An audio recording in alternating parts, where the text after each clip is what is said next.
Welcome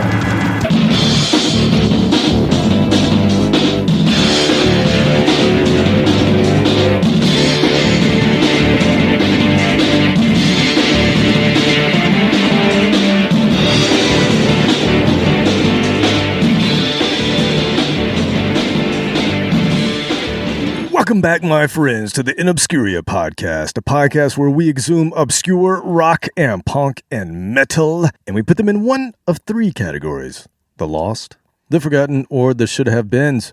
My name is Kevin Williams, and I'm joined tonight by the man across from me, Mr. Robert Harrison. Hello.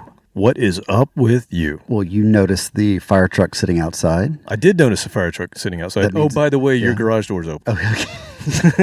Because I took a look at the little fire truck. Yeah. I got the tiny fire truck. The tiny fire which truck. is in the garage. Right. And my bigger fire truck is not in the garage because it was a good day. I was actually driving it. So I had some fire truck therapy today because I haven't done that in a long time. What does that thing get up to? 35? Around here, 35. All right. It gets really sketchy. It'll go faster. You just don't want to go faster. There's no seat belts. Brakes are sketchy. It's a 70-year-old vehicle.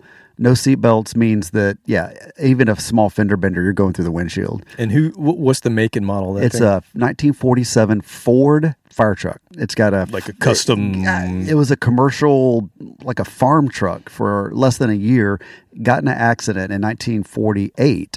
The city of Smyrna, where we live, acquired it, had it converted to a fire truck. So it was the city's first fire truck, but it wasn't built in a factory. It was built locally as a fire truck. Kind of customized. But it had all the stuff. So the back part of it, the fire truck body, is over 100 years old because it was 30 years old when they converted the truck in 1948. So half of my truck is over 100 years old, and then the front half is about 70 years old. That's crazy. But yeah, I had a fuel leak, and I was hesitant to fix it in the wintertime because I knew I had to actually back it out of the garage to fix it, because as soon as you start it up, it just started puking fuel, which is highly dangerous to have that. So anyway, I fixed that and took it for a ride today, and it was beautiful fire truck weather outside. So if you've never ridden around in a fire truck, you should do that. People wave at you, thumbs up. People follow you and want to take pictures with it. Little children running down the street. Yeah, so I go from the, if you drive the band van, you're a creepy mofo. I mean, get out of my yard. People don't want to park next to me. You're a horrible person. Then 5 minutes later, I'm driving the fire truck, and I'm their best friend. So it's interesting on a psychological level to see the people's reaction to what vehicle you're driving. And then in my regular pickup truck that I use for, going to Home Depot, I don't exist. It's just a white Ford. You could be anyone. It's just, I completely disappear and blend in. It's what you want to use if you want to rob somebody or commit a felony. You've mentioned this before. Yeah, I've been thinking about it. You put a lot of thought into this. I have. I got plans. Okay. Oh, yeah, one day. Everybody should have plans. Everybody should have goals, Robert. Goals, that. So anyway, I was working on the fire truck, had a good day, and then came home. And when you came over, I was in the middle of making homemade ice cream, which is now in the freezer. And I'm going to be thinking about that the entire show. So when we're done, I get to go have homemade ice cream. And it's an unconventional ice cream that you've developed. Right, because I had to kind of cut way back on the sweets a few years ago because I overindulged, and it's not good for you. And the doctor was like, hey, I'm nuts. You can't eat cookie dough the rest of your life. You want to stick around? Yeah, you want to stick around? I'm like, okay, fine. So I saw where you can make ice cream out of frozen bananas, and that's basically it. Add a little bit of whatever you want to it. And I'm fascinated with it. I have not succeeded in making it taste like ice cream. It tastes delicious. It's more like pudding. So it's banana pudding, but with chocolate. But it's not that gross ass banana pudding with the soggy vanilla wafers in it that you would get at church on Sunday about 12:30 after the service when they had the covered dish lunches. You remember that? I do remember that. That's a fun word to say, by the way. Pudding. And depending on where you are in your peas. Pudding. Depending on where you are in the world, I think that word means something else. Yeah, it's purely dessert here in the States. Overseas, it can be an entree. It could be all sorts of savory. Things. Yeah. Here we're referring to pudding as a goopy substance that has no consistency other than snot and is flavored. So I think if you were anywhere other than the South, pudding in the United States would mean a Jell-O instant pudding, which is really just snack pack pudding or Jell-O Jello pack or instant something. pudding. Yeah. It's like a kind of gelatinous, usually chocolate or vanilla. Yeah, one of the two. But here in the South, now I grew up and pudding could mean so many things, but banana pudding especially, it was usually had Jello instant pudding in it, but it's a banana flavor or vanilla flavor, and then you chop bananas up, put it in there as well, and then you put, whipped cream or meringue on top? Yeah, one of the two, depending on how lazy you are. And then they put those vanilla wafers all the way around the dish, inside the dish, lining the dish, like and then crust on top, at the bottom. Almost like a pie crust. Yeah.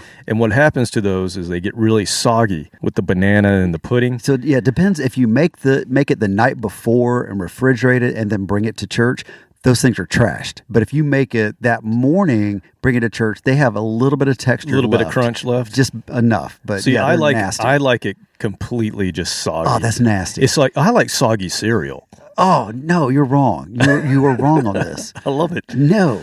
Now, the other thing in the South that we've chatted about this, but the other thing in the South that we have is, and we grew up with this, our grandmothers would fix something they'd call salad. Yeah, big quotation marks on either side of that word salad. Salad. Now, it was a congealed salad, which was basically our grandmothers here in the South back in the day, they would take any kind of Jello, just your red, normal green, Jell-O, blue, whatever, didn't matter. And they would throw either fruit into it and nuts, and then they put it in a Jell-O mold. Or sometimes marshmallows. They put it in a Jell-O mold, and they would serve that, and they would call it salad. Right. You got to eat it first and feel good about it. Well, I mean, it was usually on our plate. Like it was part of the Sunday dinner. Yep. And it actually was called salad, even though it had nothing to do any shape or form with a salad. And then there's some other salads, which would just be like take some fruit and smother it in mayonnaise. So pear salad, it's another one. You got to pop your piece. Pear salad was a slice, half of a pear, cottage cheese, cheddar cheese, and mayonnaise. I can't say mayonnaise. There you go. Because I could see it coming out wrong. Mayonnaise is a whole different thing. But I could hear it coming out wrong, and I stopped. I was like, oh, now I'm going to say it. Now, so I butchered it. You got to whip some of that up. I'm leaving. Little special sauce. But yeah, that was another, quote, salad, was this pear salad with a cherry on top. It was god-awful. Yeah, so and then coleslaw was considered a salad, even though it had a gallon of mayonnaise on it. Who knows what else? Yeah, our salads had like 5 different courses of meat, eggs, cheese, blue cheese. That was the best. Yes, the southern states here in the United States. If you're just joining our podcast for the first time, welcome. We're a cooking podcast. We are typically a rock, punk, and metal podcast, but we do go off a little bit in the beginning, so just bear with us. We will get to the music. We'll get to the good stuff in a minute. You can just fast forward this. We'll get to the music. And I guess I should mention, if there are any new folks joining us, I just want to thank Pot of Thunder for having me on a couple weeks ago, and I saw that some folks had actually reached out to us or had downloaded some of our episodes, so thank you so much. And if you're new, again, we will get to the music here in just a second. Bear with us. We got sidetracked by food. Sorry. And the other thing is that Robert lives at a firehouse. Yes. And so that's why we were talking about fire trucks and all that stuff, because he has all sorts of firehouse type things here, like a fire pole and 2.5 fire trucks. He has 2.5 fire trucks. One's a mini. It's a tiny fire truck. A Mini Cooper fire truck. It really is. It's, you get to the small fires. So, all right. So after you toss a salad, go listen to Pot of Thunder, Cobras of Fire, Growing Up Rock, Slamfest Podcast, Decibel Geek, A to Z Radio, Metal Up Your Podcast, The Hustle, Disciples of the Watch, Podcast Rock City, State of Amorica, Rock Strikes 10, Potter Than Hell, Podkiss, The Kiss Room, Ages of Rock, Retro Zest Podcast, The Synaptic Empire, and don't forget about Monty's Rockcast. Come visit us at inobscuria.com. Like, share, recommend, Facebook, Twitter, Instagram, and leave us a review, and also go buy our shit. Yes. And there you go. So, I didn't tell you what I've been up to, but I just got back from South Carolina. I went home for Easter holiday, took the kids. Nice. And there's something about, so we live in the state of Georgia, one state over, South Carolina. There's something about crossing that border, something in the air, it's a thick haze of yellow flower sperm. Yeah. And I just, all of a sudden, as soon as I get in South Carolina, man, I'm just stopped up. I'm allergies going nuts. The coastal air. Not even on the coast. I mean, we're in the middle of the state, but man, it's just horrible. Something about South Carolina. So there's a good reason I don't live there anymore. Really, it's worse than Georgia. It's totally different. I don't know what it is, but it's like a whole different level of Maybe you're just used funk. to the funk here, and when you go home, you're not used to that anymore. Maybe, but we did have heavy rains the second day, and that knocked all of that stuff out of the air. So I was actually able to breathe on the second day. But what you see on the ground is this thick sludge of grimy. You see it going down the gutter. Oh, it's disgusting. Going down the street, it's on all the pavement. It's just a grimy muck, and it's just strewn about all over the place after rain until it finally kind of dries up and then goes back into the air and then you breathe it again. But it did give me the idea for this week's theme because that thick, sludgy, grimy muck, it made me think of just grungy. Ooh. Grungy. So that's what we're going to do. I got to go change clothes. Yep. Episode 124, Under the Grunge, Part 3. And it's funny because we've had obviously 2 parts before this one. That's what part 3 means. That's what that means. Yep. I'm smart like that. Yeah. So part 1 we did in May of 2020, and then part 2 was in April of 2021. And here we are almost to May. So something about the weather outside, the springtime, I don't know what it is, but I go grunge. Yeah, because normally that would probably be the fall or the winter because you want to put on flannel. But you would think. Around here, once spring hits, you don't want to be wearing anything that thick. Yeah, I don't know what it is, but we do grunge in the spring. Let's get grungy. So we're going to get grungy. So if you look up the actual Google definition of grunge, here's what it reads. Alternative rock genre and subculture that emerged during the mid-1980s in American Pacific Northwest state of Washington, particularly in Seattle and nearby towns. Grunge fuses elements of punk rock and heavy metal, but without punk's structure and speed. I disagree. Punk was invented in 1991 by Nirvana. You mean grunge? Yeah. I just say punk. God dang it. Grunge was invented in 1991 by Nirvana. That's what the intro should say. Well, that's when it broke. I know. But that's what everybody thinks. That's probably what everybody thinks. Because when you said mid-'80s, it reminded me, I'm like, oh, that's right. Yeah, it takes a minute when you hear that, like, what? Is that wrong? No, It actually did, but we did not hear about it until 91. Yeah, well, you didn't hear about it until then. Oh, you were late 1990? I mean, I knew some of these bands, but you didn't know the term grunge. We didn't call it grunge. Right, that's what I'm talking about. And you did not hear that term until 1991. Right, that's why I was They had to label it.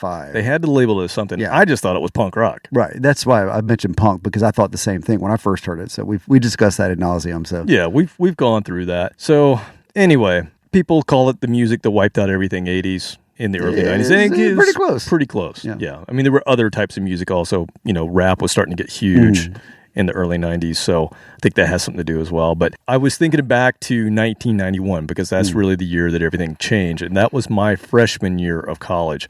And I remember fall semester 1991, the big things that were going on and what everybody was listening to in my dorm freshman year was Guns N' Roses, Use Your Illusions. That came out that fall, and it was a big, big deal. Those 2 albums came out. Skid Row, Slave to the Grind, Van Halen, the Fuck album. If you remember that, For Unlawful Carnal Knowledge. You're not supposed to say the word. Oh, right. Sorry. AC/DC Razor's Edge was still being played. I think that was a year old at that point. That was the Thunderstruck? Yeah. Yeah, that was their big one. It's huge. But then by the time I finished my freshman year, it was the Big Four that had kind of taken over everything. And even though Alice in Chains, the Big Four being Soundgarden, Alice in Chains, Nirvana, Pearl Jam, even though Alice in Chains' Dirt didn't come out until the next fall, they got lumped in with this whole scene. So they had Facelift out, so people were still jamming out Man in the Box. Yeah, I mean, it was just like a light switch almost, it seemed to me at the time. It did come out of nowhere for people like me that were in not the opposite end of the world from Seattle and Florida. We didn't, they played Nirvana and all of a sudden everybody was just like, what is this? And we pivoted. And we've talked about this before in the previous episodes, but it really was.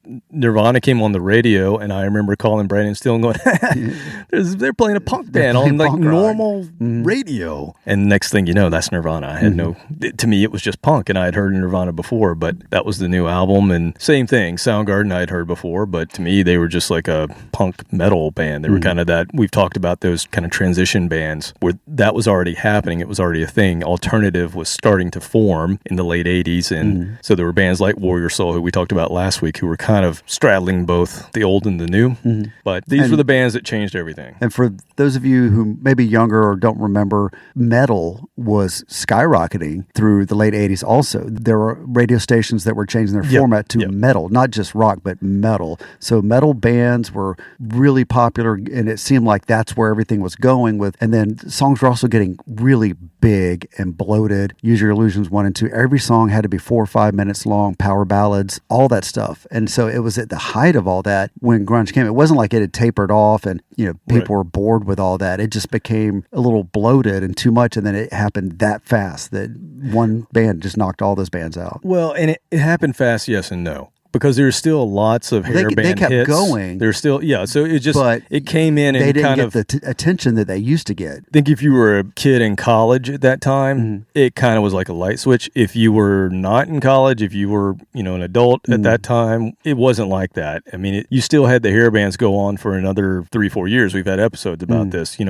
as far as having some hits and some success. But there were radio stations changing their format to alt rock within 2 years. 2 years. Took about 2 years. 2 years, and people saw the writing on the wall. So there was a total transition time, a couple of years, but that's when it started, was 91. Exactly. And for me, this was in my wheelhouse because I was a kid that loved punk rock. I was a kid that loved metal, and I just saw this as a dirty, scruffy marriage of the two. And this was unlike thrash, which was also a marriage of kind of punk and metal, but it was the speed. This was kind of the groove and kind of dirty. And grunge didn't have the same virtuoso type guitarist that the thrash bands did, because that was all about speed and technical ability. So this was kind of the opposite end of the spectrum, but thrash was huge also at this time. So you had these two extreme sides. So this is kind of like down 2 clicks from that, and it was tuned down. So we're going to jump into some bands that we have not discussed in the previous 2 episodes. And the first one is a suggestion from Alan Black. And he sent this for our Irish episode, our St. Paddy's episode this year. And when I listened to it, I'm like, you know what? It really needs to go on a grunge episode. So I held it back. So thank you, Alan, for introducing me to this band that I had just simply forgotten about. It's a band that I only thought had 1 album. They actually had 2. They had 2 major label releases in 94 and 97. So they're kind of on the tail end of the grunge scene. And this is a band from Ireland called Curb Dog, one word. And most of the reviews that you'll read on this band list them as alternative or alternative metal, not grunge. But when I heard it, it just felt very grunge to me, even if at certain times they kind of have a Metallica thing going on. So it's pretty heavy at certain times. But as I looked into it more, the reason it has such a grunge appeal or sound to me is the producer of the first album is none other than Jack Endino. And if you've listened to our other episodes, he's one of the guys that kind of produced everybody. So Jack was the guitarist in a band called Skinyard, who we've played, and he was also the producer of most of the grunge bands on the Sub Pop label early in their careers before they got major label deals. So Nirvana, Soundgarden, Green River, L7, Screaming Trees, Mudhoney, and a whole bunch of other Sub Pop bands. So this guy had his hands in most of the creation of what we term grunge, and he produced this band, Curb Dog, on their first album. That's why I was hearing grunge in this band. Now, the first album did pretty well in Britain, Ireland, Europe, and it even reached 97 in the UK charts. But here it was just a blip on the SoundScan sheets, I will say 2 albums and they're done, but 2 of the guys went on to form another band called Wilt, which Alan let me know about. But he said it was still rock-based, but more alternative than grunge or heavy. So we're going to play Alan's pick that he sent to us. This is Curb Dog with a song called Cleaver from the album Curb Dog that came out in 1994, produced by Jack Endino.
like it. Musically, it had some of the elements that I love about Soundgarden and Alice in Chains, two of my obviously favorite bands from that era of the time signature. That was one of the things that really attracted me to grunge. I was pretty bored with hair bands. I was never really into them to start with. I thought they were really silly, even though I like them now. You like them more now? I like them more now than I did back then. I just thought I've said this many times, I was learning to play the guitar at the time, but I would look at hair bands and go, that's not me. I don't wear spandex. I don't have bouffant hair. I don't go willy diddly diddly diddly. Yeah, and all the diddly diddly and all that stuff. I just wanted to play guitar. My idol was David Gilmour at the times. And so when grunge came along, there was more melodic, less emphasis on the diddly diddly and just the texture of the music. And so that's when I really saw the possibility of me actually being in a band, blah, blah, blah. So the bands came out and had some interesting time signatures, Soundgarden, Alice in Chains, both of those.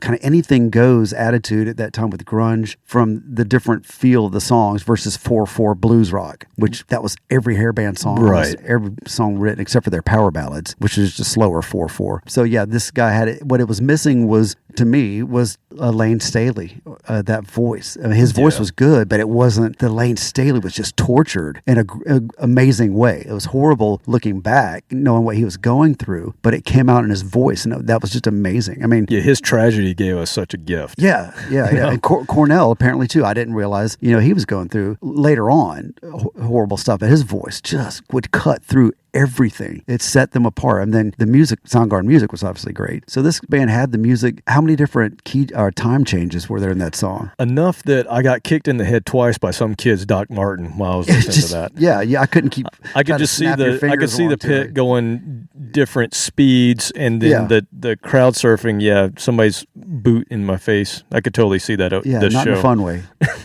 That was the way it was then. It really was. A lot of crowd surfing. Yeah, everybody wore Doc Martens. Everybody wore Doc Martens, whether you wanted to or not. Yeah. I think they threw them out at school. Yeah, they gave you pairs of them on the way into the bar. You got a knife? Here's one. The band reminded me a little bit of, and again, this came out in '94, so it reminded me a little bit of a Australian band, Silverchair. Mm-hmm. Kind of that same thing. And those guys were young when that first album came out. 19. Yeah, like maybe even 17. 17. I think it was like 17 and 19. In the band. they were young, but kind of had that same thing where it's like super. You get some Metallica chugga chuggas in there, but it's still grunge. Yeah, anyway. Yeah. I didn't feel like it crossed over, but there wasn't the noodly guitar solos in there and other things that great sound though. Jack and Dino, man, he can make a guitar sound like you want it to. Well, just the nasty. opening with the wobbling guitar is what I call it, when they're kind of Alice in Chains did that. Yeah. I love that feedback and noise. Yeah, with a whammy bar or pitch shifter, whatever it was. I don't know if it's a whammy bar or a pitch shifter, but I love it when they incorporate. Probably that. just bending the strings, to be honest. I just bent the guitar, bending the neck. I didn't have a whammy bar, and that was probably not good for that guitar that's collectible now. Yeah, I used to do that with my SG. I used to bend the neck. Yeah, that's really dumb. Not good. Really dumb, especially with the Gibson. You just break that thing in Back half. then, it was a cheap guitar, and I didn't care. And then all of a sudden, they got popular and expensive. So I don't do that anymore. Well, all right. Well, that was a band from Ireland. Let's move to Seattle, because if we're going to do a grunge episode, we got to have some Seattle bands in here, and there are actually some that I think people may not know. I thought they signed every single band within. Well, that's kind of what happened. 200 miles. That's kind of what happened. This is a band legit from Seattle. They formed in 1990, so they formed before the big surge, so they're legit. And their first album is on the independent label CZ Records, which, other than Sub Pop, that was the other label from Seattle where a lot of these bands were on. And that was the label that put out what many consider the start of grunge, which is the Deep Six compilation. If you want to hear more on that, go listen to Cobras and Fire sidecast that came out a couple of years ago. Whatever, never mind. There's a whole episode on the Deep Six compilation, but it had, a lot of your main players, your Soundgarden, Melvins, Mudhoney, all that were on there. So a lot of people consider that the start of the grunge movement. This band is called Hammerbox, and they were on CZ Records. And then with the onset of all of the Seattle bands getting big, it boded well for a Seattle band who's on an independent label. Yes, they got signed to A&M Records. A&M was the same company that Soundgarden was on. So they got signed to A&M, and they also got Soundgarden's producer. So Michael Beinhorn produced the album Numb that came out in 1993, and that's what we're going to listen to. And unfortunately, they were dropped, as many of these bands were. If they didn't have immediate success after 1992, this is what happened. If they didn't have immediate success, they were dropped. It was like a one record deal. One and done. So that's what happened. This band was one and done. By 1994, they disbanded. And the singer went on to form a band called Goodness, and her name is Carrie Aker. Very cool to have a grunge band that's dudes with a girl singing. There weren't any others that I can think of. There were a lot of all-girl groups. There's alt rock bands, not necessarily There were grunge. alt rock bands. That's when we started to get the No Doubts and all that kind of stuff. Cranberries and other stuff. Yeah, That was a little bit later. Garbage a little bit later. Garbage, yeah. But you didn't have any grunge bands at this time that had this setup. So really unique band, Hammerbox. Courtney Love wasn't. I guess you could consider Hole. As much as I hate to think about her. But I mean, they had one guy, right? The guitarist was a guy, and then all the rest were okay. women. So I forgot the other musicians were women too. Okay, so there was more of the Riot Girl thing Yeah. going on at the same time, but this band is kind of outside of that. Anyway, it doesn't matter the gender of the band, but it's just unique, I think. So here's Hammerbox from their major label album that unfortunately also got them dropped.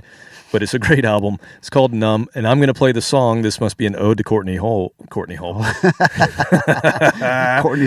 You got an apostrophe S. We'll just go with that. This is an ode to Courtney's Hole. It's called Hole.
songs. Catch me off guard.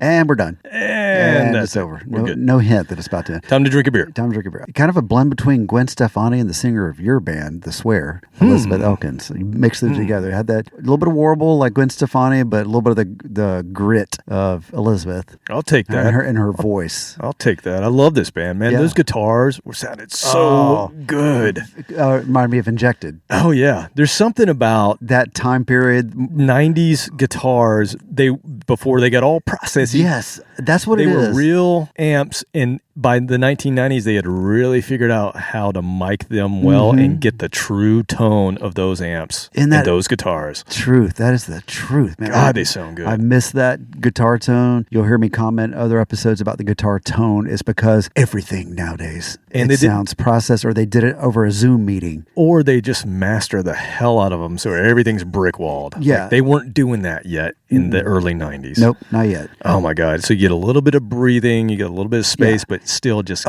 cracks you in the ribs. Muse. You and I both love Muse. The newest song, the first 2 minutes of it, I kept turning it off or turning channels because I thought it was somebody else. And then listened to the whole song and it was a Muse song. They have like an intro that's 2 minutes long that sucks. It sounds like everything else on the radio. And then all of a sudden you get Muse. And their guitars don't have anything unique to them anymore. And it's just very processed. Everything's processed. Everything's borderline pop. So, yeah, that's my rant for the day. Thank you.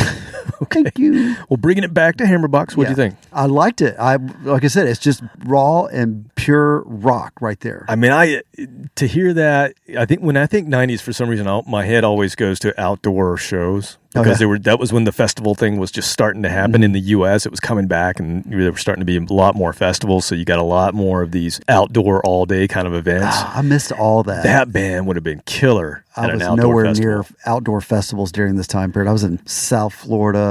I was driving between Charlotte and Atlanta because I was perfectly in the middle. No, I was too far from Atlanta to make that drive easily. So I could have definitely heard that band on like a side stage at Lollapalooza in 93. That would have been great. They deserve more success than they got because that sounded every bit as good as so much other stuff. I agree. And the whole album's good. It kind of suffers what a lot of the albums did back then, which is it has too many songs. Oh. Because once people got CDs, they're like, I can put 15 songs on there. 20 songs on a CD that I couldn't have done on an LP. They should have and boiled it down and picked the ones that don't sound exactly the same. Anyway, great band. I wish they would have done more, but at least you're hearing them now. Yep. Go out and pick that up. It's on iTunes, real easy to get. We'll double their total sales if 4 people go out there. And I think it's better than that. Okay. All right, so let's move on to another band from the Pacific Northwest, not from Washington State. They're from Oregon. This is a band from Portland, Oregon, formed in 1991, again, right in that time period when all this was happening. They were originally on Sub Pop, and they're not to be confused. If you go and look this band up after we play them, don't confuse them with the band of the same name from Australia who's a psychedelic rock band that's out now. And the name of the band is Pond. But this is Pond from the 90s. It's a completely different band. There's a band now that's and they don't have to there. say Pond from Australia? No, because... like Mission UK? I guess at this point, Pond only had 3 full lengths. They were done by 97. So formed in 91, done by 97, split up officially in 98. And I never saw Pond, but the only reason I know of this band is because 2 of the guys went on to form a band that I loved and that I saw at the Cotton Club here in Atlanta back in early 2000s when I was just getting into a lot of the emo and newer punk rock at that time. That band was called Audio Learning Center, and they were just a 3-piece bass player, singer. I thought they were great, and they only put out 2 albums in the early aughts, but I remember seeing them at the Cotton Club. I don't remember if they opened for somebody, if I just went to see them, but I talked to the band after the show. They're real nice dudes, and I was like, were you guys another band? The guy didn't know anything about them. Like, were you guys another bands before this, or is this your first thing? Like, no, we were in this band called Pond that, we did a few albums, and then we just changed direction a little bit, but it's not that different. Definitely more grunge in the early 90s and more emo punk in the aughts when they were in Audio Learning Center, but unique sounding to me. They were kind of, I don't even know if everybody would put them in the grunge category. They have certain songs that are, and certain songs that are a little more alternative, just kind of trippy, weird. Yeah. Think Ween a little bit. So if you know that band, who we probably won't be playing on this show because I'm not a huge fan, but that's kind of the direction some of their songs go. But I'm going to play a grungier cut from their album that's just called Pond that came out in 1993. This is a song called Tree.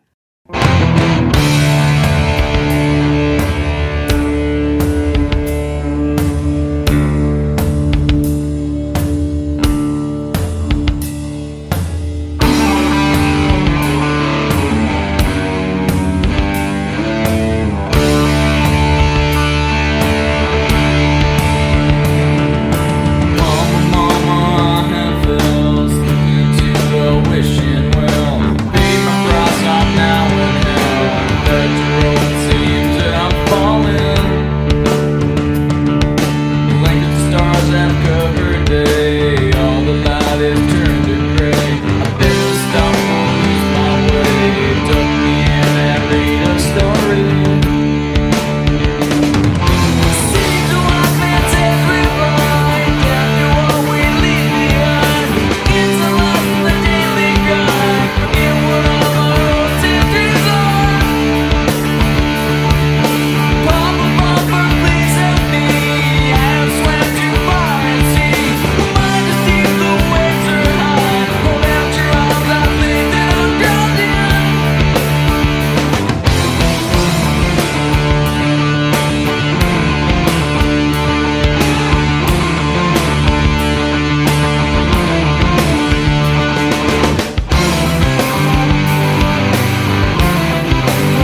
can just taste the apathy in that song.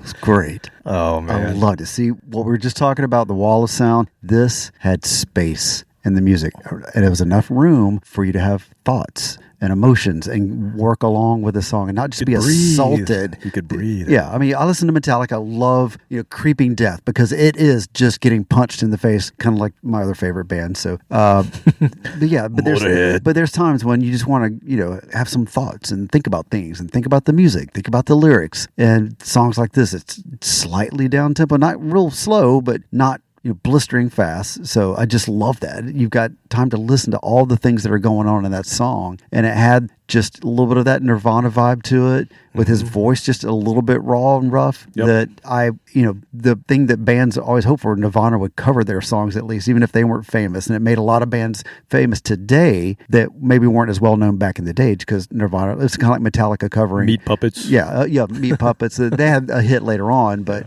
earlier on, people knew them because Nirvana covered them. I was thinking Nirvana too. I was like, who does this band remind me of? It's like a marriage between Nirvana and Sonic Youth. Yeah. So you got a little bit of the weirdness, trippiness from Sonic Youth, who were, people threw them in the grunge category, but they were a thing unto their own. Yeah. They're like, Sonic Youth is its own genre. Very artistic in their weirdness. Arty. Yeah. The guitars, just again, amazing recording of a guitar. That's the way a guitar should sound. It sounds like you're sitting next to the amp. Yep. In the rehearsal room, and I don't know, there's something about the way they recorded these guitars on these albums for the most part, unless it's a really cheap recording. That was a great recording. And I'm assuming it wasn't an expensive, this was a Sub Pop release, I believe, from what I played. No, the vocals didn't sound like they're in a vocal booth. It sounded like you're in the room. Like you're in the room, which is what I love. And I don't know if you noticed the bass playing, but very unique bass player. It had a bass? It had a bass. Sorry. And he played the same way in Pond that he played later in Audio Learning Center, which was a lot of chords. So he must have been the main songwriter because he was courting he was courting it almost the whole way, playing it sort of like a guitar. Yeah. Which is just unique, his approach. So that reminds me, I got to get my 6-string bass back from my nephew. You really do. That thing's awesome. I've asked him twice. I'm about to go drive over there and get it from him. Your bass 6 is what it's called. 6. The bass 6 is in between a guitar and a bass. It's not a baritone guitar. Right. It is strung and tuned like a bass, but it has 6 strings. And so when I play it, I can pretend that I know how to play bass, which I don't, but I can chord it too, which sounds really cool. We had a lot of fun with that. Yeah. All right. Let's talk about a band that maybe some people have heard of, but you've probably forgotten about this band. And it's a band that had a very famous person in it, that being Stone Gossard from Pearl Jam. So this is sort of Stone's side project that formed in 92. So right when Pearl Jam were getting huge, he also had this side band going on called Brad. And originally they were not Rustoven. Yeah, it's just a band called Brad. And originally they were going to call the band Shame. And apparently there was another Shame out there. So they just went with Brad. Yeah. And it also had members from the band Satchel and Malfunction and Pigeon Head. So these are some of the other Seattle local bands that were around that some of those recorded. Some of them didn't do much. But anyway, it was kind of a side project. Of course, having Stone Gossard in 1992 in your band bodes well for you for getting some sort of deal, in which they did with Epic Records. And they recorded their first album, which they titled Shame. Since they couldn't call themselves Shame, they called their album Shame. They recorded that album in 17 days. And it has a whole bunch of tracks that are basically just jam sessions that they recorded in the studio. And they actually had a minor hit in the UK with this album, which is kind of interesting. It is a mix of, think of some guys going in and they're in all these other bands. They're just jamming. And some of the songs sound kind of jam bandy. Not jam bandy as you think, like Widespread Panic, but just like a very loose song, that doesn't really have a whole ton of structure. And some of it's real poppy, and some of it's more alternative. Some of it is a little grungy. So I'm going to play one of those that I think fills the grunge criteria. This band actually had 5 full-length albums from 93 to 2012. But unfortunately, their vocalist and keyboard player, Sean Smith, passed away in 2019. So I believe Brad is probably done at this point in time. But let's play something from that very first album. I remember when this came out, I didn't hear it back in 93, but I remember there was a whole lot of, because everybody was paying attention to Pearl Jam, there was a whole lot of press about Brad, but I never heard it until years later. Do you have any memory of this? No, not at all. Yeah, especially when you see for me, when I see the album cover for this album, I just remember seeing that in the record stores and seeing it in the, in the press and the ads and things like that. Did I tell you the story about how the first time I realized I could sing? Now, I'm not talking about singing greatly, but the fact that I could sing. Were you singing to Pearl Jam? Yeah. Somebody we were hanging out and somebody had a guitar and they had just learned Daughter and they were playing it. And I started to mimic Eddie Vedder in a way, like a funny way. You were yarling? You were yarling? Long, restless, breakfast table. And within like a few seconds, I remember I kind of just stopped doing it to be funny and just realized, I'm singing kind of like Eddie Vedder, and then I can actually carry a tune. Yeah, and I was like, and people stopped what they were doing, and there's like 6 or 7 people sitting around. They all started looking at me, and I just kept going. It's one of those things where I had the moment of, oh shit, stop, you're going to embarrass yourself. But I just rolled with it. You making an ass of yourself. And and the guy playing guitar was like, yeah, and he kept playing, and I forgot the words to the second verse or something like that. Keep yarling, man. That sounds great. But I was like, that moment, I walked away and went, huh, okay. I didn't know that, but let's roll with that a little bit. Interesting. So anyway, that's the Pearl Jam moment. Well, Brad definitely didn't have a yarlo. This is a different sound. Sign me up. So I can fill a in. lot of the bands did. A lot of the copycat bands, they tried to yarl like Eddie. Think of Creed. Oh, God. All right. Well, we're not going to talk about them. No. Here's Brad from 1993. This is 3 songs in a row from 93. Here we go.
That was a proper fade out. It was a proper fade out. It was a nice length. Plenty of time to get back to the microphone. From the very first note, I knew I was going to like that. That's great, guitar right? sound, so good, nasty. Oh, just nasty gnarly. Guitar, fuzzy as. Oh my God, that was fuzzy and nasty. I love it. So I am not, full disclosure, I'm not an aficionado of jam bands. I don't hate them. I get bored after 5 minutes of the same song. I'm like, let's move on. That was like grunge jam. But that was not boring at all. It had enough interest going on. It didn't sound like the same song over and over that I've heard from Fish and some other bands that, So yeah, that was what I like. Like grungy, fuzzy rock. You could definitely tell like it was loose. It sounded loose. Yeah, it was loose. But it had the great hooks in the chorus, big chorus. The haze of weed in that room must have been thick. I can only imagine. And you can tell that they were jamming and they sort of like, okay, we're gonna edit right here and then we're gonna fade it out because you guys probably went on for another 15 minutes. The engineer stepped out for a smoke and came back. Oh shit, it's still running. Oh God, let me just turn this off. But it also sounds like a bunch of guys in a room and it's just mics in the room. Yeah, It does not sound. It's on Epic Records. It does not sound like an Epic Records release from that time period. It's very 20 loose. microphones and 52 tracks. Yeah, that was really probably just a live recording, and it's just them jamming. And I think it's really cool. Either the drummer cranked the snare way up, or he's playing one of those thin piccolo snares. Oh yeah, which was really a very loud. 90s thing. It was that real crack sound. I actually had one as well. Yeah, I don't know if you remember, but the first version of Big Jack Pneumatic, I had a piccolo snare. That's when you went from the bamboo sticks to the real sticks. Right. And it was ding. Yeah. You get that really high pitch. I replaced it while we were recording because I broke it. I don't know if you remember that. No, but I had to go spend $400 on a snare drum, which at the time was How did you break it? Did you drop it or something? It just the tension. The tension and just me whacking it, it just fell apart because it was a cheapo. Oh, well, you got your money's worth out of it. I went from a Mapex to a Pearl, so if you know anything about drums, it's, anyway. So, Brad I'm a guitar player. We don't care about that. Those are just the guys that take forever to set up. Exactly. That's what a drummer is. They take forever to set up. God, yes. And then they actually want you to help them load out. What the hell? Yeah, I know.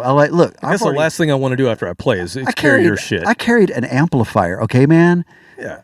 I gotta carry your 22 bags of crap. A guitar and an amplifier. I'm not gonna two. That I had stuff. 2 guitars I would carry. It was heavy. Yeah. That Area Pro, man, that thing was solid. Hey, we had the road cases, so it was pretty easy for us. Yeah, we had 3 road cases. We were pretty lazy, like the size of coffins. Yeah, and we just roll them in, unpack, and roll them out. Back out onto the awesome band van. Put them in the band van on the handicap hydraulic lift in the back. Amazing. It works on wheelchairs and rolling cases. And drunk people. We've loaded drunk people with that before, too. We have. Okay, so no grunge episode would be complete without a tragic story. Of course. And a whole lot of tragedy in grunge. That's not how you set up a tragic story. You don't laugh about it. So we're going to talk about a punk band who's also considered grunge, but primarily they're known as being a punk band, and they're called the Gets. And they formed at a liberal arts school called Antioch College in Ohio, and they were originally called the Sniveling Little Rat-Faced Gets, which is taken from Monty Python. Oh, is that okay? But they decided just to shorten it to the Gets, and they moved to Seattle, and they kind of were on that scene when everything started to explode in the early 90s. And they also have a really badass singer, Mia Zapata, who was very vocal on stage and just a great front woman, and kind of part of the start of that Riot Girl movement as well, even though she didn't really associate with that. They only had one full-length album in 1992, so here's the tragedy. So they put out an album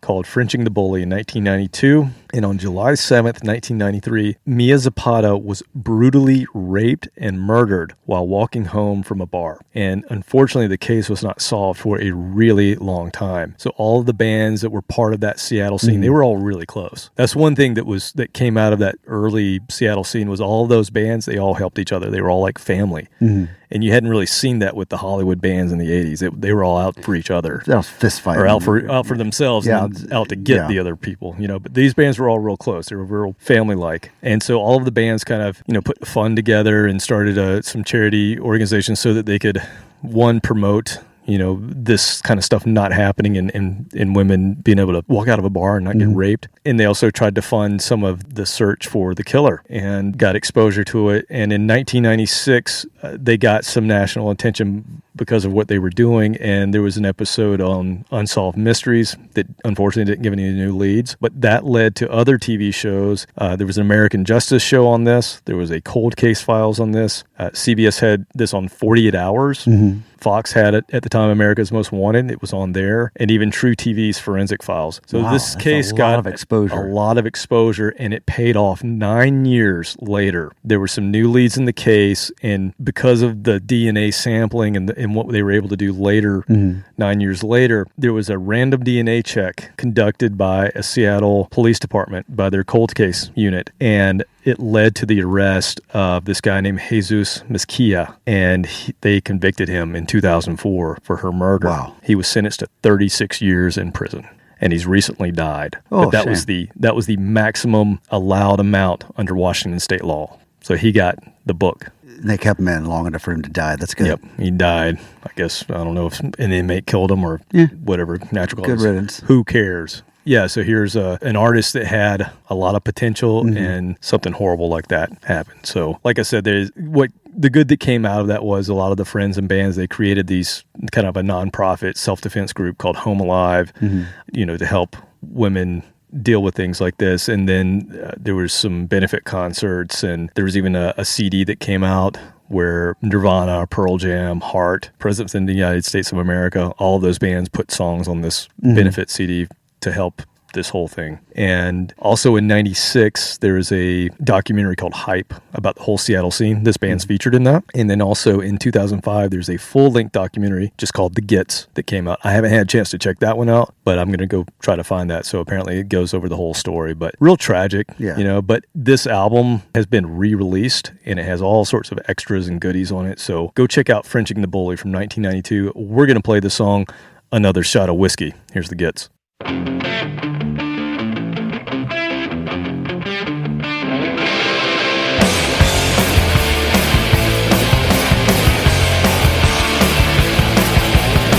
Hey, you walk in with another headache, I can tell by the lines in your face. You seem to think if you just remove the problem, the answers are what will come next. Another shot of whiskey and maybe I'll be ready. What's still crowded in your head? Never thinking that all the good times won't walk in with a bed. Don't know why we compromise ourselves. I thought it was a common understanding. With all I've tried to help with, well, tell me why you'll end up at the end. Another cup of beer while I'm savior at the bar, and maybe I'll give you some rest. Don't know why all the good times have to turn up with the bad. It's like you sort of hate your brand and shit so proud. I wonder if you taught what you feel, or is it the way you got it coded in your eye? It would be good if you could just leave me well enough alone. The crime of fate is what I have to follow through. If I'm going, yeah, could I still another shot of whiskey, and that's about the only way I can listen anymore. Go ahead and drown me of everything. At least I still got my place at the bar. It's like you sort of hate your brand and shit so proud. I wonder if you taught what you feel, or is it the way you got it coded in your eye?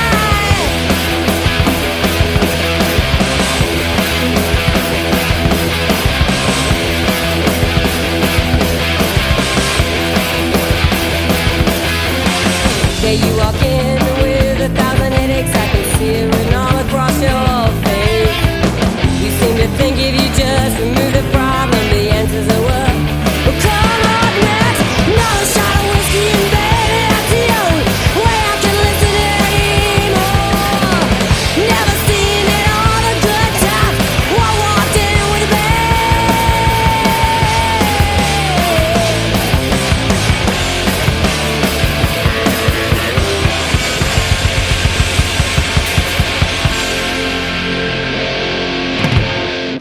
Yeah, just a little bit of raspiness in that voice. Not too much, though. It was perfect. Yeah, I mean, Courtney Love wishes Yeah. she could sound like that.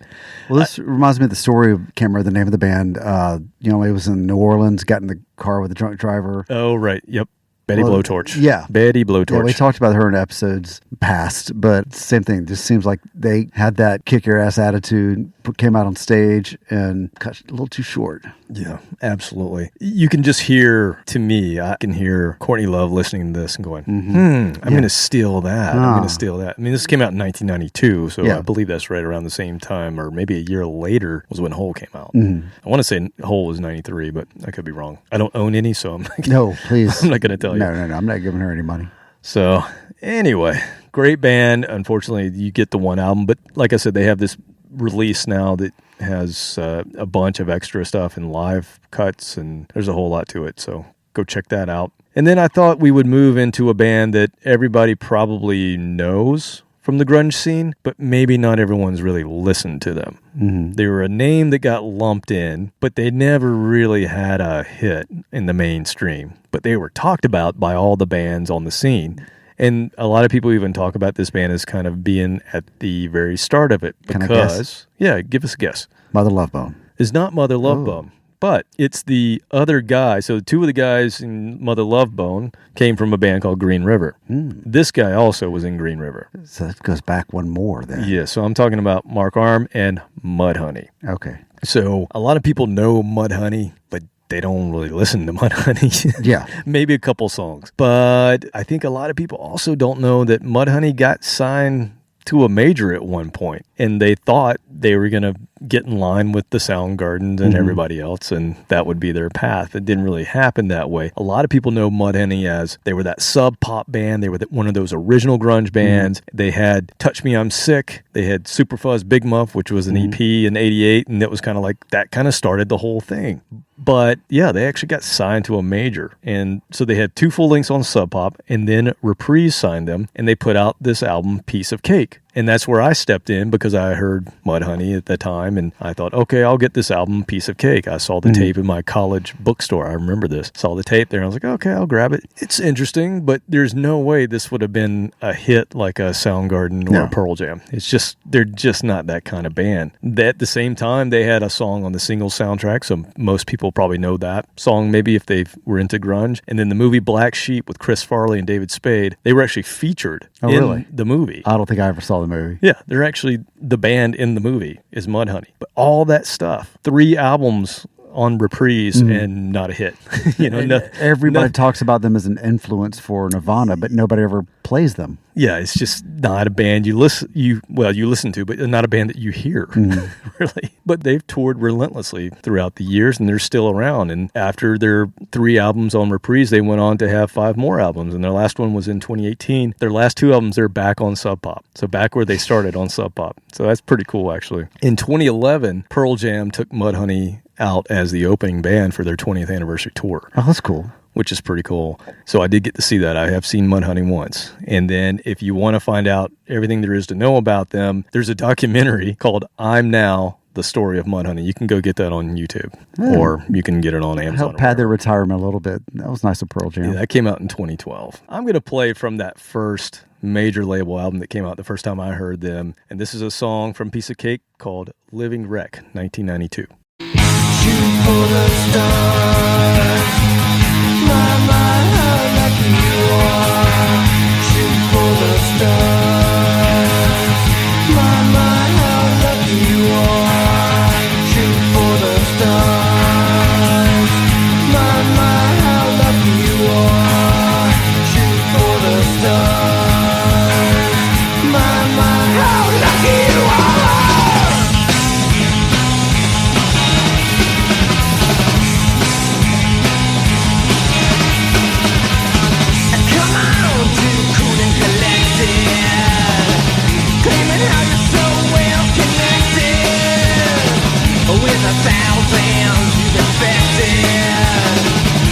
Turn out to be just a tragic. This living wreck will come to crash again. Time is tight, and I just might come back to what you are.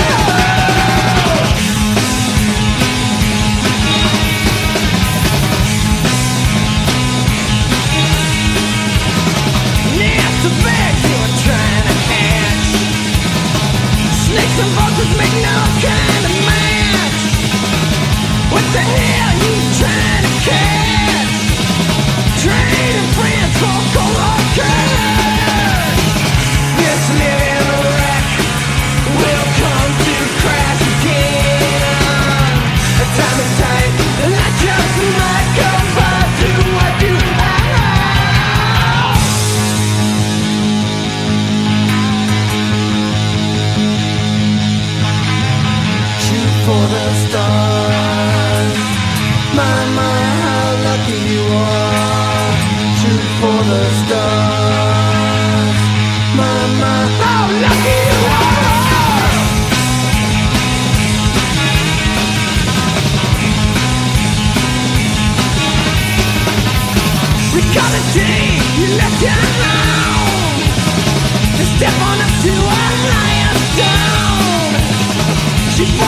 Okay, so a little bit of surf rock, a little bit of punk, tiny bit of garage rock, all that mixed together. That it definitely wasn't grunge, but it was the precursor to that, and it's what Nirvana had, plus other things too. It's that guitar tone too, Yeah. and the fact that he was in Green River. All these bands seem to come from Green River because you got Mother Love Bone, incubator for bands. Yeah, you got Mother Love Bone, which eventually became Pearl Jam. You got Love Battery, which is one we haven't explored yet, which we will eventually. You got Mudhoney, and again, it's the sound. It's that grungy sound that they helped develop. Yeah, that was a lot of the grunginess came from the vocals, where the rest of it was garage rock, punk. Sounded very 60s style, yeah, like you said, surf mixed with garage rock. Yeah, yep, but totally. Then you throw in one flavor with the vocals, and boom, you got the Seattle sound. I always dug that band, but there was just they were never going to have mass. It wasn't appeal. commercial. It wasn't. Not at all. Wasn't for the radio. It's not what they're doing. Okay, I have one more for you. I love these grunge episodes. This is by great. The way. Yeah, I do too. I'm just sitting you here, keep just finding jamming. some more stuff. Yeah, you keep looking for it. Love it. So here's another. I'm going to end with another Seattle band. So amazing that there were this many bands from this time period. We're going to play an album from 1994, so a little bit later. It's a band that was active between 1990 and 1997. This is a band that is really part of that Riot Girl movement, so an all-female band called 7 Year Bitch. Great name. And they were kind of punk, kind of grunge, probably more punk than grunge. They were part Riot Girl, but they were just very prominent in this scene. Do you want to explain Riot Girl? I know you've probably done it in a previous episode, but just a brief, if people don't know what you're talking about. So it was a lot of really in the early 90s. Well, let me step back. If you go back to the 80s and the punk rock scene, punk rock was not very nice to girls, and especially girl punk bands in the 80s. There was this whole stigma. It was a very misogynistic outlook on punk rock, and it was a bad scene for girls in the scene or women trying to be in bands. And so what came out of that in the 90s was this kind of empowerment of, we're going to, take the bull by the horns and we're going to be powerful and we're going to make our voices heard. And so you had a lot of girl bands in the 90s that were just tough as nails. Yeah. And because they had to come out of the 80s, but they called it Riot Girl because it was all about empowerment of the female punk bands. Okay. That's a good explanation. So this band was heavily influenced by the band we played 2 songs previously, the Gits. And when the singer from the Gits was murdered, that had a really big impact on this band. And they were very instrumental in being part of those movements and those benefits. They released their first album in 92, and they had tragedy as well. So what happened to the Gits, if you remember, happened in 93. In 92, this band, their lead guitarist and co-founder died after asphyxiation from vomiting. So she got partied too hard and, the same thing that got Bon Scott. Yeah. Got her. So they lost a 24-year-old guitarist, singer, co-founder of this band in 92, and then their very good friend gets murdered in 93. So a lot of tragedy around them. It was a rough time for them. But they did decide to move forward, and they kind of took all of that experience and they put together their 94 album called Viva Zapata. And Zapata is the last name of Mia Zapata from the Gits. So they kind of dedicated the album to her, and there's a painting of her on the cover, which is kind of cool. And then the song I'm going to play is actually called Mia. So it's a song just for her. they got signed to a major label after this album came out. They got signed to Atlantic and then put out an album in 96, but unfortunately they disbanded in 97 before finishing their fourth album. So here's another case of a major label band with a recording almost in the can and it never comes out because this band disbanded. I guess the other thing to note about this band, 7 Year Bitch, is they appeared in the movie Mad Love, which featured Drew Barrymore and Chris O'Donnell. I've never seen it. No, it came out in 95. No. It was one of those, there were a bunch of films, like Singles was legit. It was, based in Seattle. It was around the same time, but it was kind of at the same time of the explosion of the scene. There were all these movies based in the early 90s, mid 90s in Seattle that were just cashing in on what was the Seattle grunge scene. And I think that's what this movie Mad Love is. It's set in Seattle in 95. And they're all trying to be Clerks and Singles. This band is in that movie. Rats. So I've never seen it, but I could be wrong. But from what I read and what I saw about it, it looked like they were just cashing in on the scene. Anyway, this song Mia that I'm going to play is explicitly about Mia Zapata from the Gits. So here's 7 Year Bitch in 1994.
powerful song. Again, perfectly recorded Yeah. instruments. It sounds like you were sitting in the front row at a club.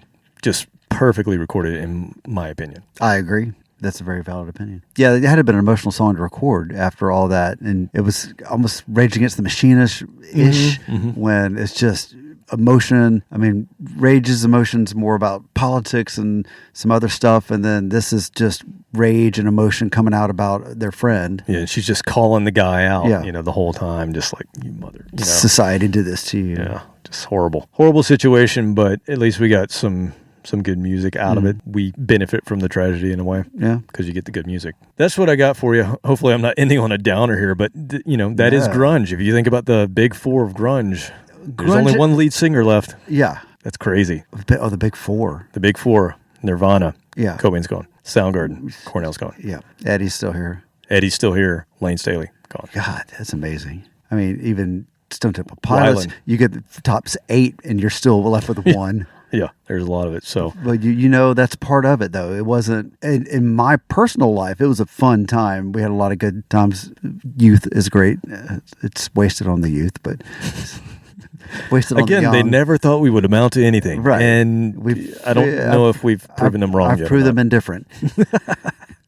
But the underlying theme of it was kind of an apathy, sadness, alternative pensiveness, whatever you want to put a label on it. But even though I was feeling some of that late stage angst, even though I'd already was in college, and there were things that I still hadn't kind of worked through, and it was a good time to kind of listen to that music, work through some stuff, and come to terms with who you were. It's part of growing up. It felt real, introspective. Yeah, it felt real. It didn't feel fake. Yeah, and that's why I grabbed it really fast when it came out. I loved it. I loved it too. I still love it to this day. These are some of my favorite episodes because we just get to jam out to these songs that honestly I don't go back to it that often. No. I end up listening to other things like classic rock or metal, or I don't know. Well, you and I have heard all the hits. It's so many times. It's approaching classic rock status where it is I just now. can't listen it is to classic it. Rock. Yeah. I can't listen to the original classic rock anymore because I've heard it's not that I don't like it. I just have heard it ad nauseum, and now like on the grunge or the 90s channel on satellite radio, it's rare. Shit. It's rare that a song comes up that I'm like, oh yeah, this is great. Versus,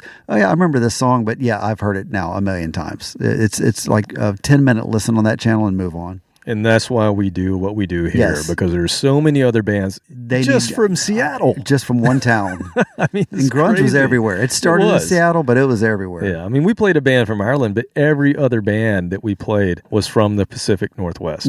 That is incredible. And there's more out there. And these bands that I played, none of these were chasers. If anything, the only chaser in this whole playlist was the band from Ireland because they came out a little bit later. So they were obviously influenced by a scene very far away. Right. But it's just crazy how many good bands came out of that scene. And like I said, the recording to me, this is how instruments should sound.